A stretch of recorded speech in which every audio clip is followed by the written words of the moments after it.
Here comes a time when emotional attachment becomes a weight, when someone you once cared for begins to occupy your peace, your thoughts, and even your sense of identity. But how do we let go gracefully, without resentment, and without losing ourselves? The answer lies in Stoicism. In the teachings of Marcus Aurelius, Epictetus, and Seneca, we find timeless strategies not just to cope, but to thrive beyond emotional dependence. This is 8 Stoic Rules to Emotionally Detach from Someone, a guide shaped by ancient wisdom, made for modern hearts. Marcus Aurelius once wrote, "Observe constantly that all things take place by change. To emotionally detach, we must first accept this universal truth. Everything is temporary. People come and go. Feelings rise and fall. Bonds are formed and sometimes broken, not because they were meaningless, but because change is the law of the universe. This acceptance isn't cold, it's liberating. You no longer resist what is natural. You stop demanding permanence from impermanent beings." Action step: write down this line. All things are impermanent, including this pain. Read it daily. Let it anchor you in reality. Epictetus emphasized this above all. Some things are in our control, others are not. Your feelings? Within your control. Their behavior? Not in your control. The past? Not in your control.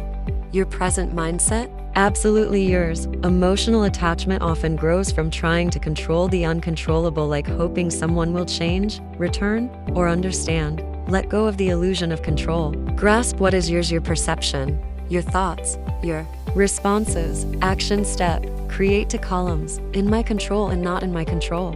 List your thoughts, their actions, your reactions. Tear off the not in my control list and burn it, shred it, or delete it. It's symbolic but powerful. Marcus Aurelius prepared for loss by imagining it.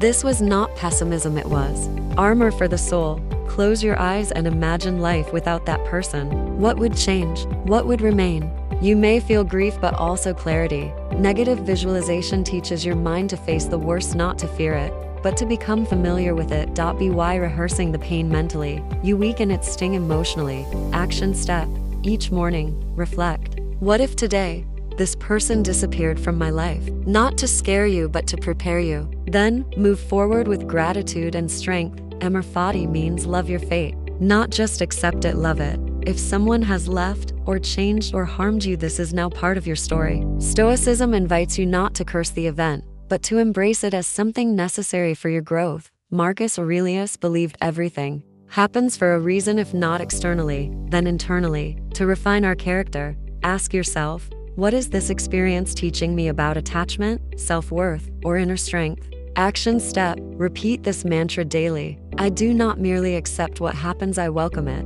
Your heart will harden not with bitterness, but with quiet confidence. The core of Stoicism is logos, the rational mind. Detach by stepping back from emotion and observing the situation like a philosopher. Ask yourself, is this person truly aligned with my values? Was this connection as pure as my emotions claim? Am I attached to the person or the idea of them? Emotion clouds truth.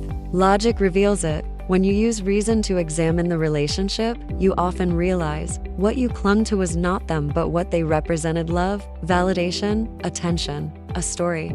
Action step: journal every day with this prompt. What am I really attached to? Clarity will be your compass. Seneca advised, set aside a certain number of days, during which you shall be content with the scantiest and cheapest fare, with coarse and rough dress. Why? To remind yourself, you can endure anything. If you can detach from comfort, you can detach from people. Emotional pain weakens those who avoid discomfort, but for those who train in hardship, it becomes fuel. Fast. Meditate in silence. Go without your phone for a day. Walk alone. Be with yourself. When solitude is no longer scary, losing someone becomes less tragic. Action step: pick one voluntary discomfort each week.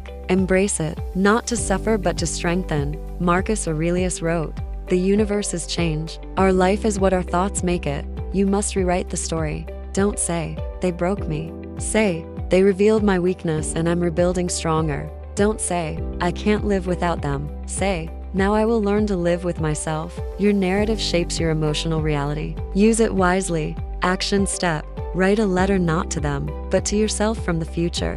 1 year from now, tell yourself how you healed, who you became, what you discovered. Read it when emotions tempt you back into attachment. And finally, memento mori, remember that you will die. This is not to depress you but to awaken you. Is this attachment worth your remaining time? Will you spend your limited life grieving someone who chose to leave? Or someone who was never truly present? Marcus Aurelius said, "You could leave life right now." Let that determine what you do, say, and think. Every moment you live attached to someone who no longer walks beside you is a moment stolen from your future peace. Action step: keep a coin, a bracelet, or a wallpaper that says memento mori. Let it remind you, life is short, live free.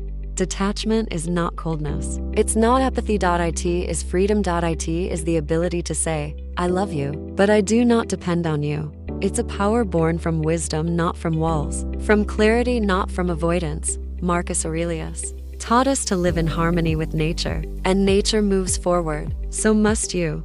Let go not in anger, but in understanding. Not to forget them, but to remember yourself. Voice fades out. This was Stoicism.